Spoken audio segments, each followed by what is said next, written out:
So just a quick aside on why I'm giving this talk. I feel like I made a few specific accidental lucky decisions in my career that led me to getting jobs.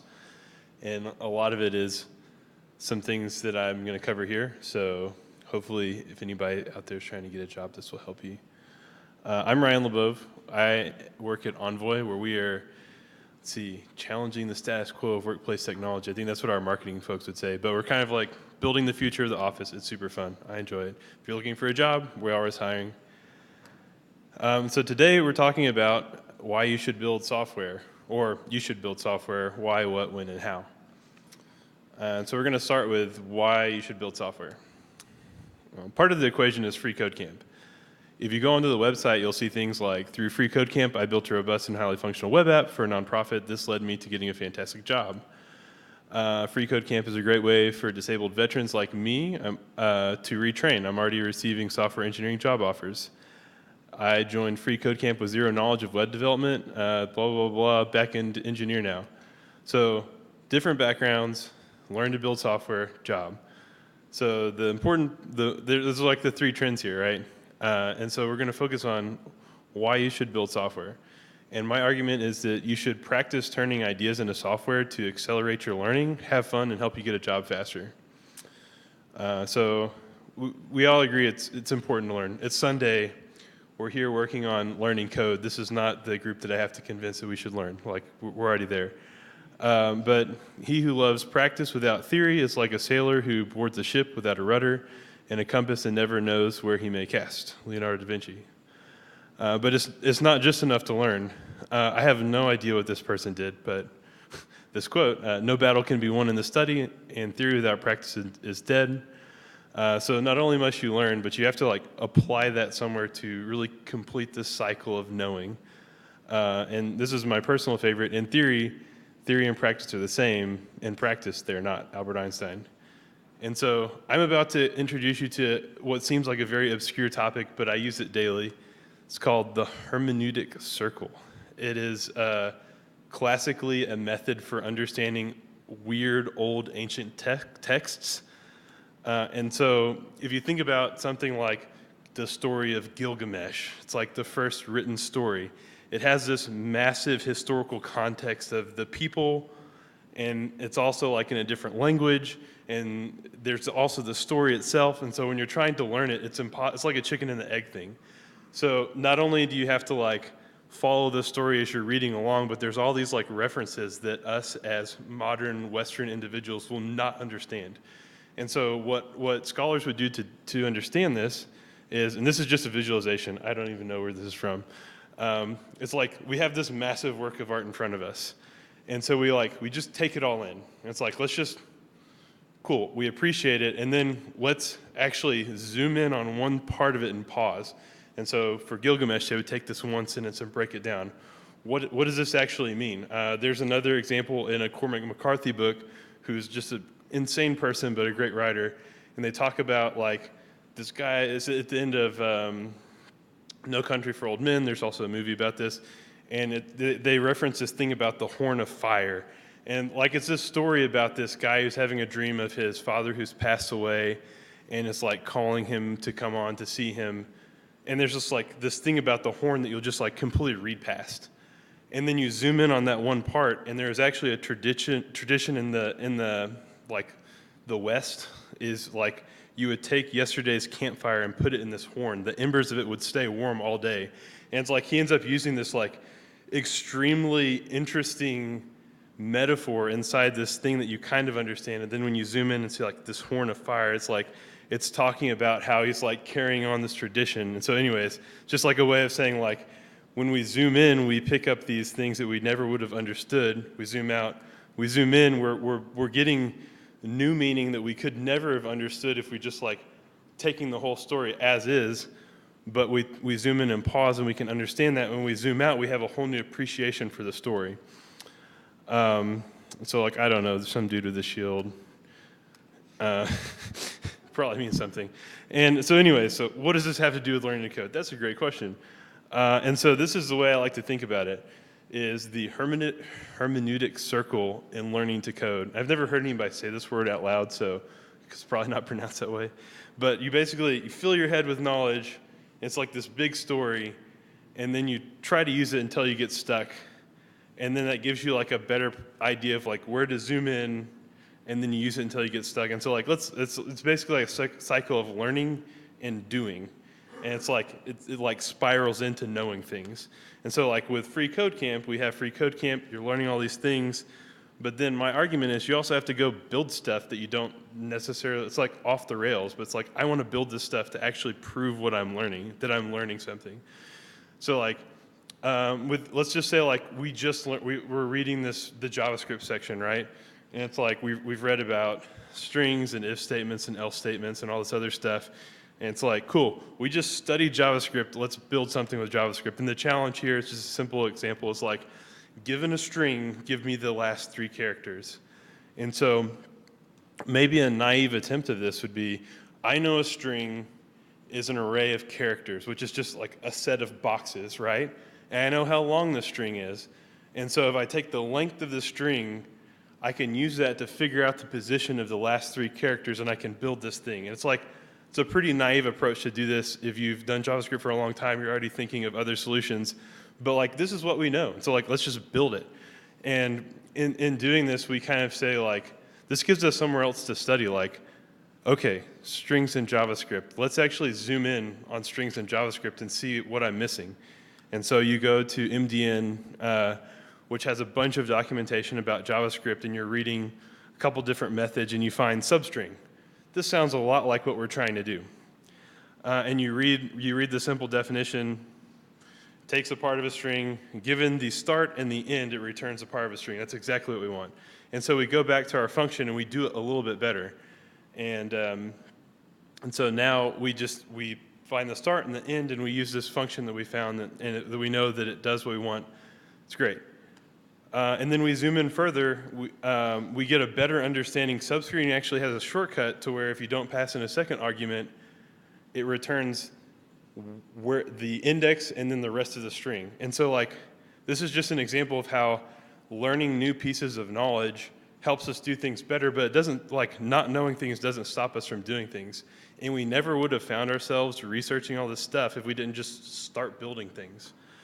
And so like, okay, that's great. You can do a HackerRank thing now, but like, I want to build an app. I want to do something cool. Okay, so I think it works the same way. And this is really where I talked about like the secret about like how I accidentally got a job as a paid programmer. You study how to build apps, and you just build recklessly with what you know. And so my poison of choice was Ruby on Rails at the time. I'm going to use Ruby, but it's really like they have the same thing in Python and JavaScript and Elixir, Phoenix, like whatever you want to do. There's like a stand-in here, so don't get hung up on Ruby. It's just what I know. And so in this book, we just built Twitter, like a bad ripoff of Twitter, and essentially, I just like numbly typed along as I didn't understand what I was reading, and just like I'm just going to power through this. And at the end, I have this like large map of concepts in my head, all the way from CSS to SCSS to test-driven development to Ruby to R. It's like too much to keep in my head. So I know I built Twitter, and I kind of remember some things that I did, but like I don't get it all. I just have this big picture, it's big story. Cool. So at the time, I was like, I want a blog, and it's kind of like a Twitter. And so I just like started applying what I had learned, and I got stuck really early, but like what I learned from this book about building Twitter to building a blog. It's like the comments are kind of like blog posts, and if you view a tweet, it's like viewing an article. And so anyways, every time I got stuck on this thing, a problem as I was trying to build this like large thing, I knew where to go zoom in. So like, I need to know how to do something basic in the Ruby language. How do I do an if statement? And that gives me like, trying to build my blog over here, let's go back and circle to the Ruby language. And so like, I go read the like Ruby language tutorial, and I learn like all these other things, and I only understand some of them. But like, okay, I know an if statement, and all these other things are kind of in my head now. Cool. And going back to our blog, get stuck somewhere else, maybe trying to put something in my database, it gives me somewhere else to go focus. ORMs, all this other stuff, like relational schemas. I don't know what this means right now, but oh, here's the update method I was looking for. And it's all these other pointers on the map. And over a few years, like somebody paid me to build a version of Twitter for them because they're like, oh, you programmer, build me an inventory management thing for my company. I was like, okay, I can kind of do that. And I kind of couldn't, but kind of could. Like, you find yourself in these situations. And so anyways, like after time, like even though at first this story of Ruby on Rails and how to build a web app was this like completely untenable spaghetti mess, like over time I understood most of it. And it's just through this process of building, getting stuck, not being afraid to build, and just going back and learning, like zooming in and learning stuff. So why build software when I'm learning to code? Going back to our question is, I would argue that building software gives us a way to learn amazingly complex and intertangled concepts in a meaningful, fast, and navigable way. So cool. The next part, that was why. The next part is what? What should I build? Like, there's lots of apps in the world, and I think most of them are useless. Like, why do I need to introduce one more app into the world, or web app thing, or whatever?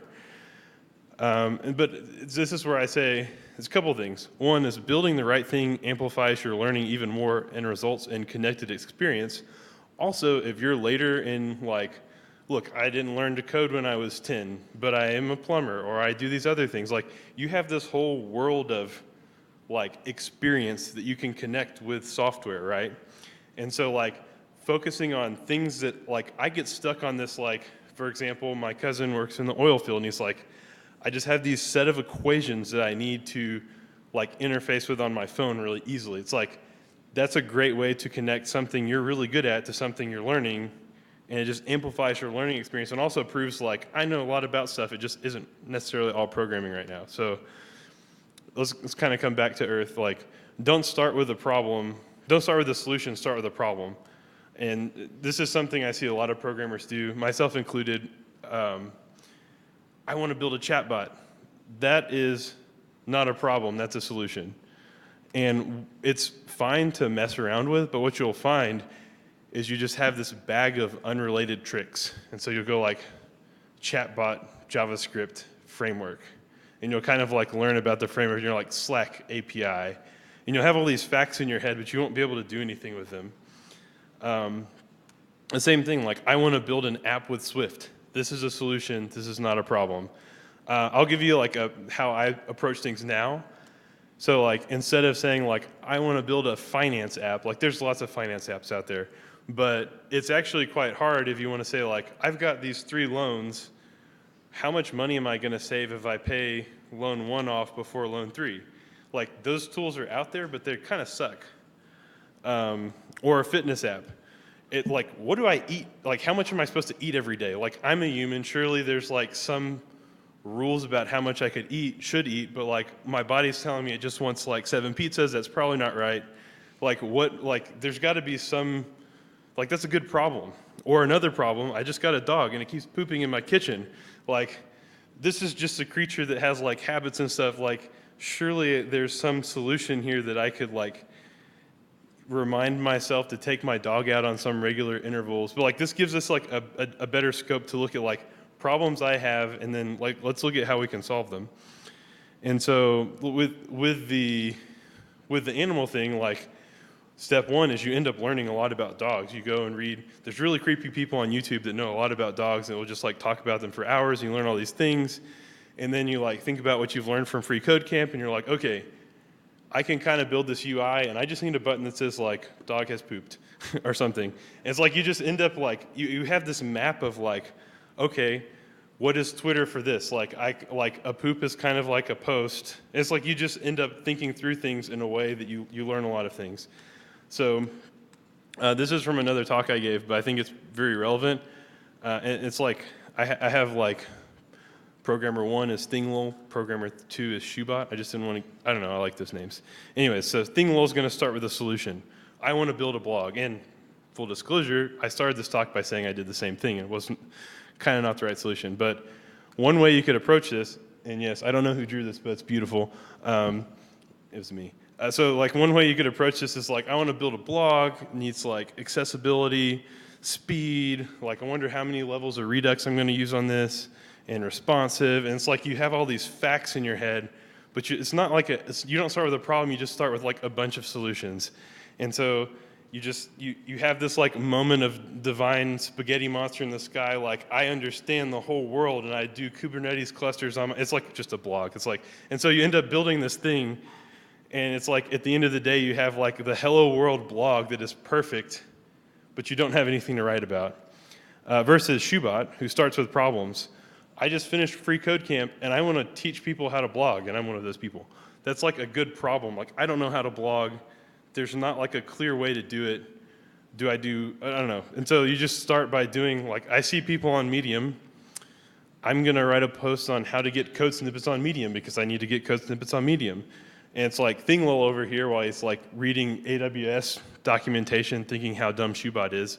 Like, people are actually going to read the post that Shubot has on how to get code snippets on Medium, or, you know, customizing the layout. Eventually he moves to WordPress, and he just continues to like solve different problems for himself. He blogs about it along the way, and he just gets to this spot where he has all this useful content he's created from solving problems, and at the end, all of his learning is so connected. He can tell a story about, why did you do WordPress?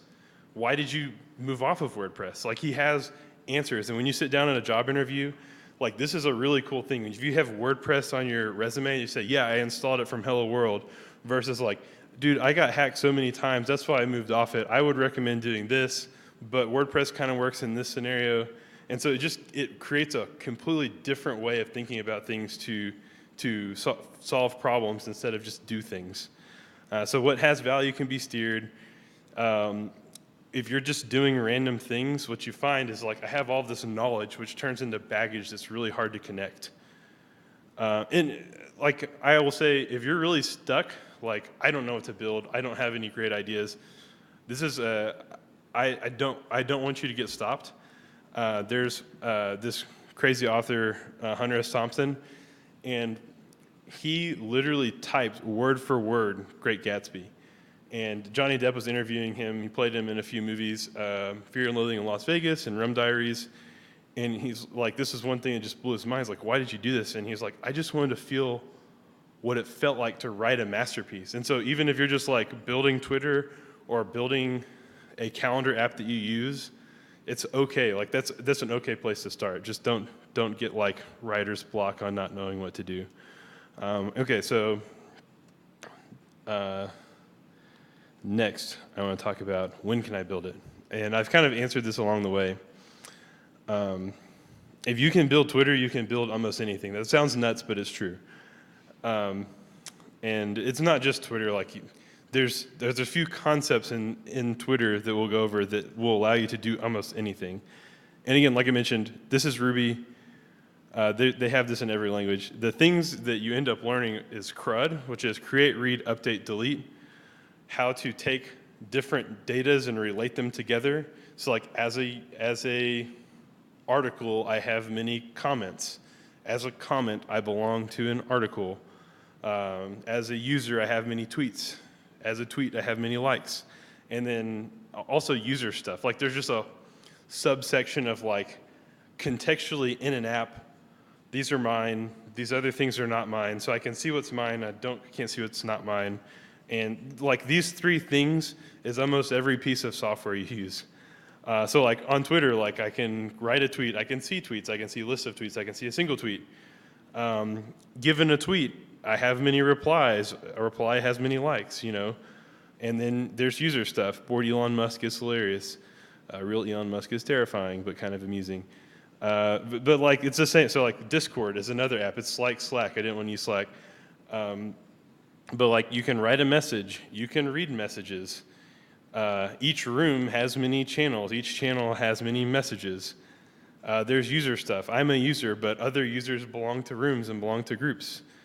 A calendar is the same thing. It's just a different visualization of the same few principles. So after you learn how to build Twitter, you're all of a sudden empowered to build almost anything. Yes, you'll have to learn nuanced things along the way. The calendar is actually an interesting example because working with dates is amazingly hard.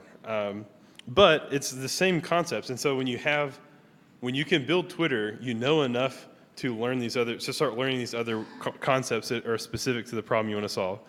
So again, I can write a new event. I can see events. So the other thing, like years have many months, have many days. Each day has many events, and there's complicated things with like recurring events, which I don't want to get into right now because it makes my head hurt. But and then there's user stuff too. Like I'm a user, I have many calendars. And so anyways, if you can build Twitter, you can build almost anything. And it doesn't matter really which language or framework you choose, they all basically work. And so the visualization I want to leave you with is don't focus on just learning things. Like D3's neat, or like React's neat, Rails is neat. But if you have all these tools in your tool belt and no projects, that's not very good. Versus like if you have like the weird set of bargain tools from Walmart and you have like a weird used car lot full of projects, like that's actually good. Like that's a better place to be. And like if you just want to quantify it, like why? Well, all of those tools, like if you sell every car in that lot, it's worth a lot of money. That's just my easy example there, even though they're weird cars, but some of them might be cool. I've had plenty of weird cars too, so I'm not judging your car choice. So if you can build Twitter, you can build almost anything. Doesn't matter which language you know. And as soon as you can build Twitter, you should feel 100% empowered to go just like recklessly build things. And then groups like this are great because if you get stuck, there's people around you who have done it and can help you if you get stuck. Okay, so how should I build it? So this is kind of relevant. I'm talking like don't start with solutions, start with problems. Like there's obviously a big, like that's a big hand wave. But it is, so your biggest danger is like jumping straight to solutions though. I want to give you a few tools to not do that. And so if you like blog, you just jump straight to UI in your head. And that's like the most dangerous thing to do. So the first thing you need to do, the first version of your software needs to exist on paper. So let's go back to the example problem of I have no idea how much I should eat today. If I started putting boxes on the screen with inputs that had some cool graphs before I understand how to actually solve this problem, all it's going to do is get in my way. It's baggage. And so like in the real world, what I did is I got a coach and I calculated, and it's like what he did basically cost me $45 a pound I lost. And I lost 20 pounds, but it's like really inefficient because I don't have that kind of money to spend to lose weight. I still got a lot of weight left to lose, so like I gotta do this better. And so like I looked at the process that he used, and I was like, surely I can research this a little bit more. So like I read a lot, and it's like there's pretty clear science that he was using. Again, this like there's a lot of like bro science. It's not actual, but like each biological unit has a base metabolic rate. There's lots of variables like hormones, and the food you eat burns different amounts of calories when you consume it. So like a calorie is not just a calorie, but for the sake of this, like we can come up with a formula that this coach was using to help me lose weight. I can figure that out on paper, and I did. And so this is like V0 of my software, is I can sit down on a piece of paper and spend a lot of time with a calculator and lose weight. So the next place to stop, I'm not putting boxes on screens yet. And this is one of the least popular things I've ever said. Spreadsheets, they're great. I know most people probably hate them. I make more spreadsheets now than I ever thought. Originally as a programmer, I thought these were just the bane of evil, but and if you're like the thing that got me hooked on spreadsheets, and this person, Joel Spolsky, is kind of crass. He's not for everybody, but he has an amazing talk called "You Suck at Excel" with Joel Spolsky, and he was one of the I think he was an engineering manager on the Excel project. So like he built Excel. It's pretty neat listening to the thought process. But then I took this thing on paper and I put it in the spreadsheet. And now I don't have to do anything else with the calculator. I changed two things, and like I see if this works. Not only that, like V1 of my software is I'm going to share it with my wife and my mom who have the same complaint and see if it works for them. And so yeah, like yes, I work at a Silicon Valley startup, but this is like how I approach building software is spreadsheets. And then the next thing you do is you solve your problem with quick, small software. So once you come to here and you're like, okay, this is a problem people have. Even though it's so painful to use spreadsheets, people are still using my spreadsheets and they're being effective. Let's turn it into software. I still don't draw a ton of boxes on screens. I'm not like GitHub auth. We need Stripe. We need all these other things. No, I start with the smallest piece of software I can build that's just a step up from this. And so the first version of this, which took me 2 days to build, is Calculator, something you could go to online, and it's like anybody can go play with this software.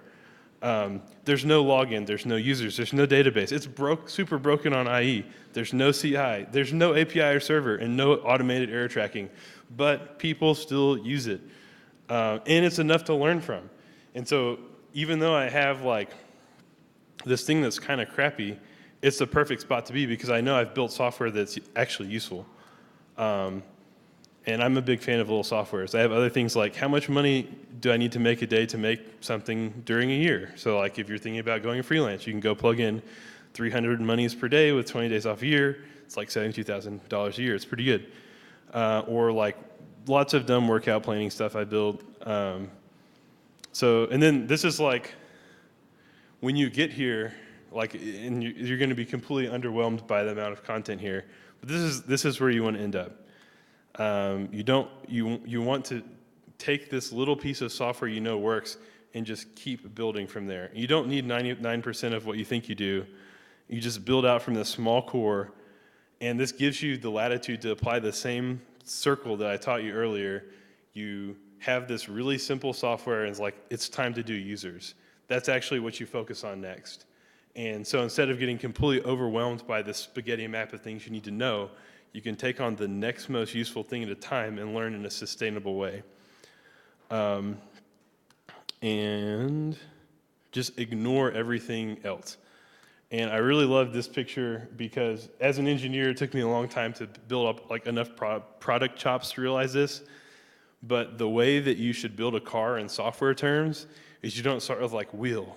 And it's like body of car, AC system. It's like that doesn't work for users because they're just mad the whole time. It's like the actual problem is they don't want a car. The car is a solution, right? The problem is not the car. The problem is they need to get around. So it's like try using this terrible skateboard. And it's like now it's kind of a scooter. And it's like the whole way along, like your users are like, okay, this is a little bit better. This is a little bit better. This is a little bit better. It's cheap to build each cycle, so you know you should keep building. And you can like slowly build up to the right thing. And this is like, there's a more like rigorous approach to this, which is the lean product cycle or lean startup cycle. So you're like learning, building, measuring. And so I'm going to give you a few books that I read that really influenced me from here. And then that's the end of the talk. So this book is Sprint. It's by Google Ventures. It goes from an idea to working software in 5 days. If you finish freeCodeCamp and you're really enjoying building stuff, highly recommend you read it. User story mapping, this is really good if you work in an organization and you're wanting to apply some of the principles that I talked about, because you can start in even like a quite dysfunctional, very traditional waterfall organization, and it gives you the same techniques to start thinking more iteratively. Don't Make Me Think is like intro to UX. If you're just like, I'm an engineer, I live in the command line, don't make me do anything on the screen, start here, it's not that hard. You can make basic things that people will use.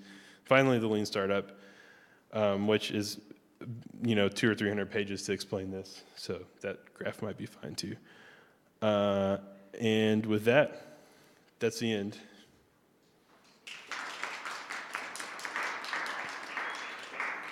Any questions, comments, concerns, complaints? Rapid disagreements, fine with that too. Well,